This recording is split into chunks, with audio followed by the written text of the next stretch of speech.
તો ભાજપે વધુ ઉમેદવારોના નામ જાહેર કર્યા છે। સુરત મનપાના ઉમેદવારોના નામ જાહેર કર્યા છે। 30 વોર્ડના 120 ઉમેદવારોના નામ જાહેર કર્યા છે। પૂર્વ મેયર દક્ષેશ માવાણીની રિપીટ કરાયા છે। અલ્પેશ કથિરિયાના પત્નીને ટિકિટ મળી છે। કાવ્યા કથિરિયાને પણ ટિકિટ મળી છે।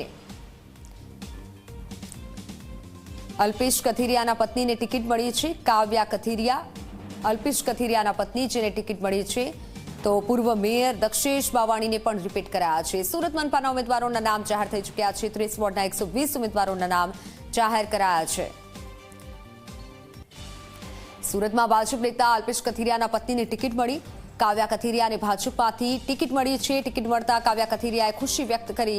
કાવ્યા કથિરિયા સાથે ઝી 24 કલાકે ખાસ વાતચીત કરી। રોડ અને ટ્રાફિકની સમસ્યાને દૂર કરવા પ્રયાસ કરીશું તેવું પણ જણાવ્યું।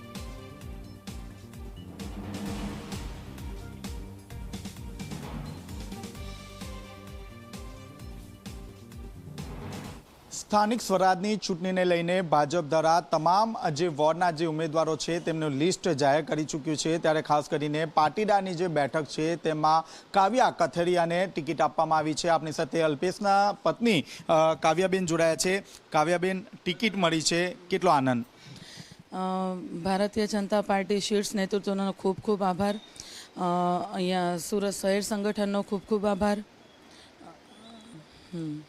બેન, આ જે બેઠક છે એમાં આપનું પ્રભુત્વ ગયા ટર્મમાં રહ્યું છે, તો આ વખતે કયા પ્રકારની લડત? આ વખતે અમે પૂરેપૂરા પ્રયાસ કરીશું કે જે 8-10 વર્ષમાં થયું છે એ આખું 0-0 આપણે કરી નાખવાનું છે।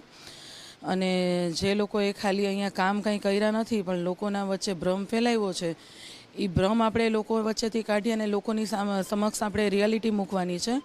આપણે જેટલા કામ કર્યા છે વિકાસના એ આપણે લોકો સમક્ષ ઘર ઘર જઈને બતાવવાના છે। આપણે દરેક બૂથનો સંપર્ક કરવાનો છે, દરેક ઘરનો લોક સંપર્ક કરવાનો છે અને આપણે જોઈ શકીએ કે 30 વર્ષ પહેલાં જે સુરત હતું અને આજનું સુરત એનો તફાવત દરેક જણ જોઈ જ શકે છે। જો ઉમેદવાર તરીકે આપ જીતીને આવો છો તો પહેલી કઈ સમસ્યા હશે જે સોલ્વ આઉટ કરવાની રહેશે? ટ્રાફિકની સમસ્યા, રોડ રસ્તાની સમસ્યા, અમુક જગ્યાએ કંઈ ખાડા હોય એ બધી સમસ્યાઓ જે આપણી લોકોની બેઝિક ઓલી હોય છે, પ્રોબ્લેમ્સ હોય છે, તો એને હું પૂરેપૂરો પ્રયત્ન કરીશ એના માટે। બેન, ગયા ટર્મની વાત કરીએ તો અલ્પેશ કથિરિયાના સહારે આમ આદમી પાર્ટી જીતી હતી, 27 બેઠક લઈને આવી હતી। આ વખતે અલ્પેશ કથિરિયા ભાજપમાં છે, શું લાગી રહ્યું છે? કોકના સહારે જીતવું અને દમ પર જીતવામાં બહુ મોટો ડિફરન્સ હોય છે, એટલે આપણે આ વખતે જોઈ લઈએ કઈ રીતનું થાય છે।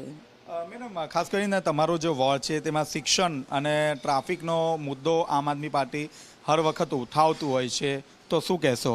જો એ શિક્ષણ કરે છે બરાબર છે, હવે એ લોકોને અડધા કોર્પોરેટરને પોસ્ટ મૂકતાય નથી આવડતી, એમાંય આપણે એવું બધું લખે છે, તો એમાં શિક્ષણ માટે એ લોકો ન બોલે એટલું સારું છે। અને બીજું કે એ લોકોના જેટલા ઉમેદવાર શિક્ષિતો હોય છે, માનો કે તો અમારા કંઈ કોઈ અભણને અંગૂઠા છાપને તો ટિકિટ નથી આપી ભારતીય જનતા પાર્ટીએ, એટલે ખાલી એવા ખોટા મુદ્દાઓ કરી અને શિક્ષણના નામે પોતાના રોટલા શેકવા એ તદ્દન ખોટી વાત છે।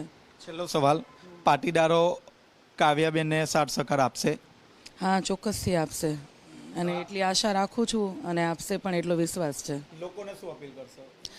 લોકોને બસ એટલી જ અપીલ કરીશું કે ભારતીય જનતા પાર્ટી અમને સેવા કરવાનો મને જે એક મોકો આપ્યો છે અને હું તમારી આશા ઉપર ખરી ઉતરીશ એટલે હું મારા પૂરેપૂરા પ્રયત્ન કરીશ। તો આપણે જે રીતે જોઈ તે રીતે કાવ્યા કથિરિયા છે, જેઓ દ્વારા ખાસ કરીને વાત કરવામાં આવે તો ટ્રાફિક અને રોડ રસ્તાનો સૌથી મોટો જે મુદ્દો છે તે તેઓ જ્યારે જીતીને આવશે ત્યારે પહેલી જે સમસ્યા છે તે આ દૂર કરવામાં આવશે। કેમેરામેન વિજય બેસાણી સાથે ચેતન પટેલ, ઝી મીડિયા, સુરત।